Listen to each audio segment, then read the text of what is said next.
Welcome to the Human Capital Innovations Podcast, your go-to source for personal, professional, and organizational growth and development.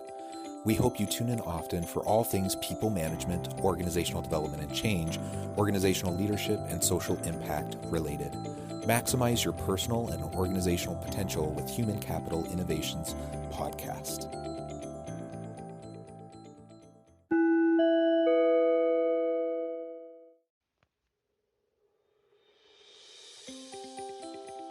Welcome to the Human Capital Innovations Podcast. In this HCI podcast episode, I talk with Tonya Thomas about why we should delegate, what signs to look for to know when it's time to delegate, and why it is so difficult to delegate well.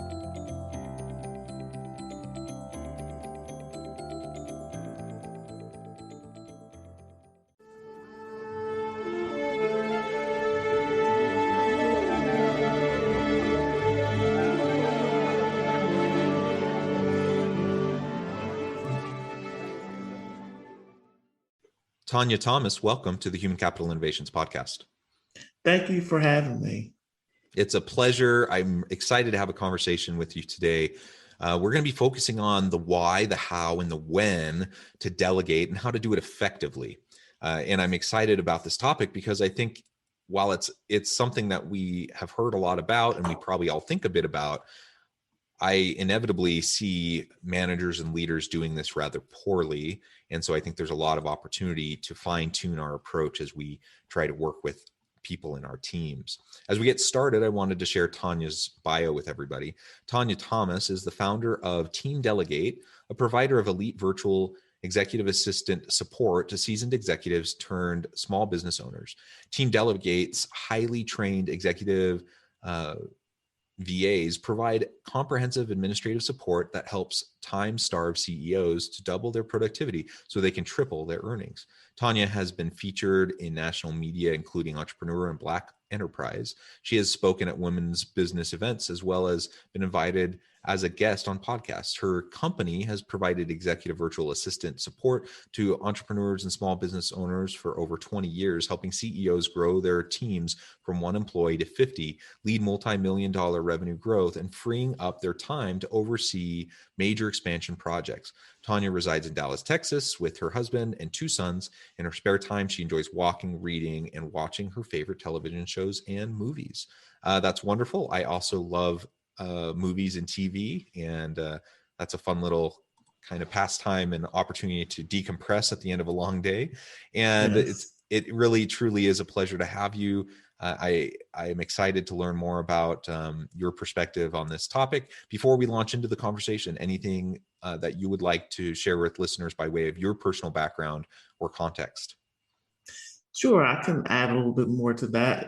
Having been in business for over 20 years, I've seen a lot, heard a lot as it relates to delegating, and it's just become my passion to help business owners learn to do it more effectively because I know the power of it and what it can do to help their companies grow. Yeah, absolutely. And it really is an under-leveraged skill, I think. I think probably most leaders think they're good at delegating, but in actuality, it seems like many are not particularly good at it. Right. So, and to your point about really what your business does, it's about allowing ourselves as leaders to focus on those most important tasks and responsibilities, those Right. strategic, big picture vision areas that are so important. And there's so much of the other stuff that we can let go of. And sometimes it's a controlling issue that we don't want to let go of control and empower other people. Sometimes, we don't feel like others can do it as well as we can do. Sometimes it's just our comfort zone. And we like having tasks that probably aren't, really what we should be spending our time on. But we just like doing them. So we continue to do them, even though we should just really get someone else to do it for us. And so for a variety of reasons, I think we just tend to not delegate or maximize that as we go about our days. So let's start about the why, establish the business case for why delegation is so important. What do you tell business leaders when you're reaching out and talking to them about this topic? Why is it so important that they delegate? Sure. It's important because, as you were alluding to just a minute ago, you really need that time to be able to think. Because a lot of times you can get so caught up working in the business that you don't work on it, and it becomes stale and bottlenecked. Even for someone who's not scaling and you're a solo entrepreneur, you still need to have that time to work on your business and still be able to think about different ways that you want to bring in additional revenue streams or anything like that. So those are the why it's important. And then the other reason why it's important is because it can also lead to burnout. If you're trying to do everything yourself, you can head down that road too. So those are the reasons why I always tell people that I think that it's important that you do it. Just to recap, so that it doesn't lead to burnout. And then also you want to think strategically about your business and how you can help it stay afloat and grow. Yeah, and I'm glad that you brought up the burnout piece, because we do have limits to our ongoing capacities, and if we're trying to have a sustainable, approach in our energy and our effort and our attention, there's only so much we can do. So we surround ourselves with good people, and then it's only as we lean on them and delegate and empower them to do good work, that we're going to be able to create a sustainable work environment where everyone can thrive. And if Right. if we're hoarding tasks and activities and power, whether it's because that's our intention or not, eventually we are going to hit our limit, and things will fall through the cracks. And even if we think we're better at it than the person who's helping us, if we miss things, if we're not attentive enough to specific details, we can actually end up shooting ourselves in the foot and inadvertently really hurting not only ourselves, our own career, but the business and those that depend on us as a leader. So for so many reasons, like avoid burnout, practice self-care, and be productive. And that requires us to delegate, which is good for us. It's good for the business. Absolutely. So let's talk a little bit more now about the how. How do we go about delegating effectively? And what are some of the roadblocks or some of the pitfalls that you see people falling into? Good question. So a lot of people don't really know how, and I talk to people all the time, and they know that they need to do it, so they've reached that point. But then it's like, okay, where do I begin? How do I do this? I don't even know what to give. So what I always like to tell people, if they're wondering, how to start, what you can give, is the simple thing is just to keep track of what you're doing. So you may take a week or two and have something on your desk, a notebook or something. And as you're doing things, just stay cognizant of what you're doing and think, is this something that I should actually be spending my time on? And if it's not, write it down and you build that list. And then, you want to go back afterwards and determine whether or not that's a do it or a delegate it or delete it, dump it, even get rid of it. So that's how to start from the beginning of doing that. And then a lot of times people, even once they have that, it's like, okay, but I'm nervous about giving anybody anything. So then the next thing is, start small, start with something that you are comfortable with handing over to someone else, that it's going to help you, but it's not something that it's so impactful, maybe that's dealing with clients or something like that, but something that can be done behind the scenes that they can do. Start there, start small, helps build that level of trust by doing that. And then the other thing is communication. You want to be, whoever you're working with and delegating to, you want to build that relationship with them. That helps with the trust too. So stay in communication.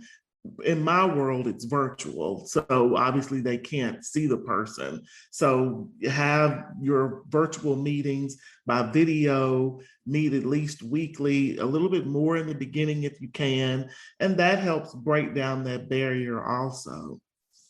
Yeah, those are great tips. And I think, You really hit the nail on the head when you talk about trust and building trust over time with your people. Business is about relationships, business with customers, other key stakeholders, and relationships with our people.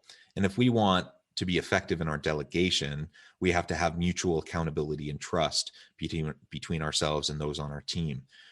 They have to know that when they are delegated a task, they have to know that they're really going to have the trust of their manager, their leader, to carry it out, that they'll be empowered and supported to do the work that's necessary to accomplish and achieve, related to that task. I've seen many times in the past where leaders, probably good, well-intentioned leaders, but where they delegate something, but then because of their micromanaging approach or because of the way they communicate with their people, there's not a lot of trust developed. And the person who has been delegated to, they've learned over time that no matter what they do, the boss is just going to come in and redo everything they did anyways. And when that kind of a dynamic exists, what ends up happening is your people put in a minimum level of effort when something's delegated to them, because why even try? Why even put forth the effort to really do great work when your boss doesn't value your work? They don't believe in you, they don't trust you, they don't support or empower you, and ultimately they're just going to micromanage you and redo everything they asked you to do in the first place. That's a toxic environment. I've seen it so many times in different organizations. So that's trust on the end of, your people need to trust you. And of course, you need, as the leader, to develop trust in your people so that you can, over time, feel more and more comfortable handing off more and more complex tasks and activities to your people. So the responsibilities that you share are meaningful opportunities, not just busy work, not just, some low level type of thing that you don't want to be bothered with. While it's certainly appropriate, for an organizational leader to not get into the weeds and do the grimy work that needs to get done in the business, it's also a really great way to build rapport and trust with your people if you're seen at least as someone who's willing to, on occasion, roll up your sleeves and work alongside them and support them and mentor and coach them, and that you're not too good for any work that needs to get done, especially when it's an all hands on deck kind of a situation. So we need to find that balance between, being supportive but not micromanaging, being willing to roll up our sleeves and get to work even on the crummy work that needs to be done, while most of the time delegating things so you can focus on the highest priorities of the business. And I'm not sure there's like an easy answer to that. And ultimately it comes down to the dynamics of your team and the particulars of what you're trying to accomplish as an organization. But if we can stay, aware of that, if we can acknowledge it and stay attuned to that delicate balance that we have to strike, and that we, in my mind, probably err, if we're ever going to err on the side of leaning into delegation and empowering and trusting and giving opportunities for your people to grow and develop. If that's the context and the environment that we create in the workplace, it's going to be a much improved environment and opportunity for our people to thrive.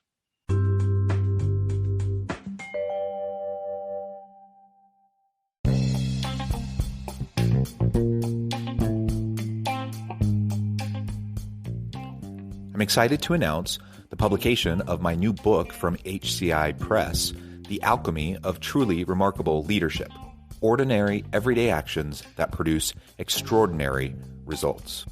Consider how the nature of work has shifted over the past 50 years. With increased globalization, rapid technological advancement, and the shift in economic composition, the average job of today looks very different than the average job of 50 years ago. What will the jobs and organizations of tomorrow look like? Moreover, what does this all mean for organizational leaders? What are the core competencies and capabilities of organizations and their leadership that are prepared for continued disruption and geopolitical and socioeconomic shifts? Regardless of what the future holds, increasingly, leaders need to be socially minded, data-driven, decisive, champions of talent, and disruptors of the traditional notions of leadership, teams, organizations, and work. The Alchemy of Truly Remarkable Leadership will help you to explore your own leadership competencies and capabilities and consider ways to apply and implement them into your workplace and personal life.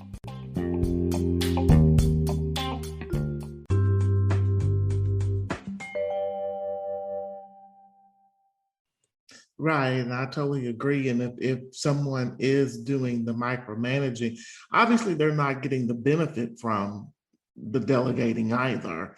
They're not going to reap the benefits because it's still like they're so involved, they're still actually doing it. So there's not going to be that extra time to be able to focus on the higher level things because you're still in the midst of doing what you were doing before. So that was a good point that you brought up. And it's hard sometimes for some people to let go. That's just a tough thing, but they've got to decide what's the most important. Because I even, even dealing with that myself, sometimes, you have to think, okay, but yeah, in the end, what's the most important thing for me to focus my time here or stay here trying to make sure and micromanage this piece over here, and it's not going to let me get to my end goal of what I'm trying to accomplish. So that's what you just have to keep in the forefront of your mind to be able to not let go like you should.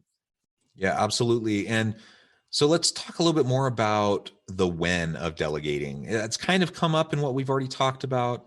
But I think there is a time and a place when delegation, is more appropriate. I think kind of both of our defaults is, delegation is important. We should probably be delegating more.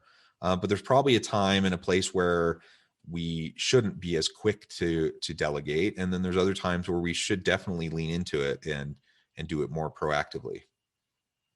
Correct.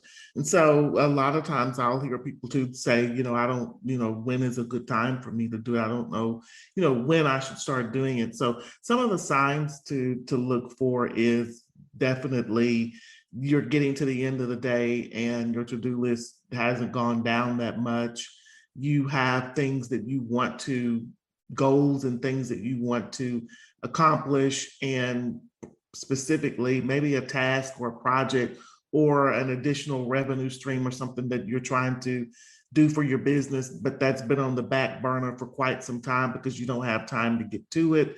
That's another sign there. The feeling of being overwhelmed, that you just have so much going on that you can barely think, or you're wanting to grow your business, you're wanting to be able to bring on more clients, but you don't see that you have the bandwidth to do it. Those are some signs that it's time for you to delegate. That's a good time for you to start thinking about it, that you're ready to do it, because having that extra time, of course, there's 24 hours in the day. We can't work all those times, but if you're working 7, 8 hours a day, then you could have someone else come in and help, and that's going to double your productivity. So thinking about it along those lines too, but those are definitely signs to look for that it's time for you to delegate.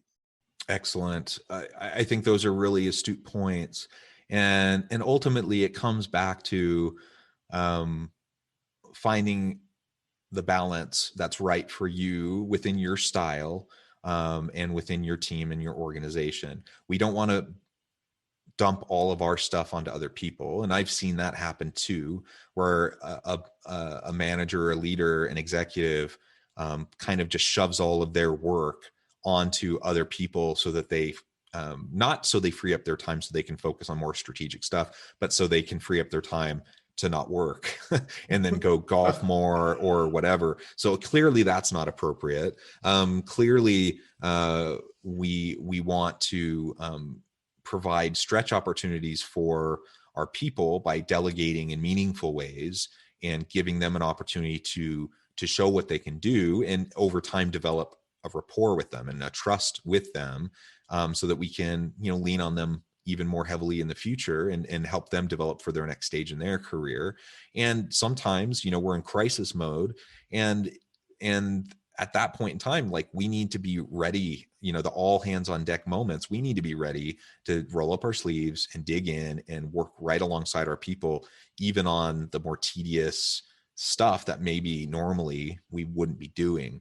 But most of the time, it really is a good idea that we need to lean more on our people, and we need to leverage their capabilities and trust in them, that they're going to be able to produce and contribute in meaningful ways. And that's going to help us just be so much more productive in how we spend our time and what we're able to accomplish. Well, Tonya, it has been a real pleasure talking with you today. The time has flown by, and we're about to the end of the episode. But before we close, I wanted to give you a chance to share with listeners how they can get connected with you, find out more about your company and how you can assist them, and then give us the final word on the topic for today. Okay, sure.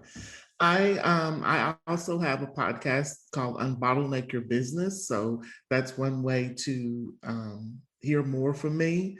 You can also visit our website at teamdelegate.com/downloads. And we have some great resources there as it relates to delegating. I'm also active on LinkedIn, so you can find me there, Tonya Thomas. And our company, again, we work with business owners to help them be able to work in their zone of genius, safeguard their thinking time, and expand their business. And we do that by providing executive virtual assistance, which is remote administrative support. And just to wrap things up here, this has been a fantastic conversation. And I do believe that the power of delegating really helps people grow their time and have more time to work in their zone of genius and do what they love and grow and expand their business. And also from a personal standpoint, have more time with family if that's what you'd like to do, to keep from burning both ends of the candle as well. So keeping that in mind as you think about, and for me, I work a lot with small business owners and entrepreneurs. So if that's you in that role, you strongly want to consider how you delegate. When you do it, just make sure that you do it effectively. There is the right and wrong way to do it. So you want to make sure that you plan for it also, and not just diving in without a plan, because that's a quick way to fail at it. So have that plan in place for how you're going to do it. So that's what I have to share. Thank you so much. I love the whole idea around the zone of genius. Let's tap into that. Let's be more effective delegators. I encourage listeners to reach out, get connected with Tonya, find out more about what she can do for you. And as always, I hope everyone can stay healthy and safe, that you can find meaning and purpose at work each and every day. And I hope you all have a great week.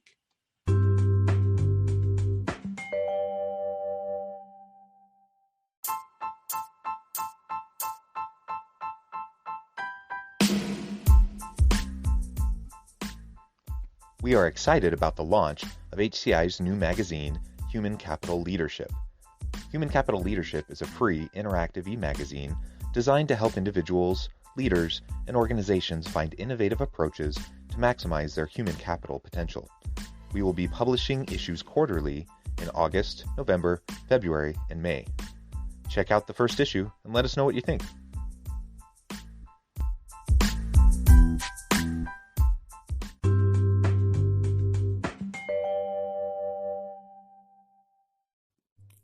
Thanks again for joining us for this episode of the Human Capital Innovations Podcast.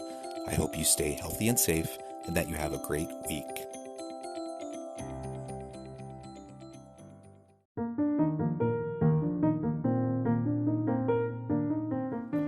Check out our new weekly LinkedIn newsletter, Alchemizing Human Capital, exploring industry trends via original research and interviews with executives and thought leaders from across the globe. We look forward to having you join us.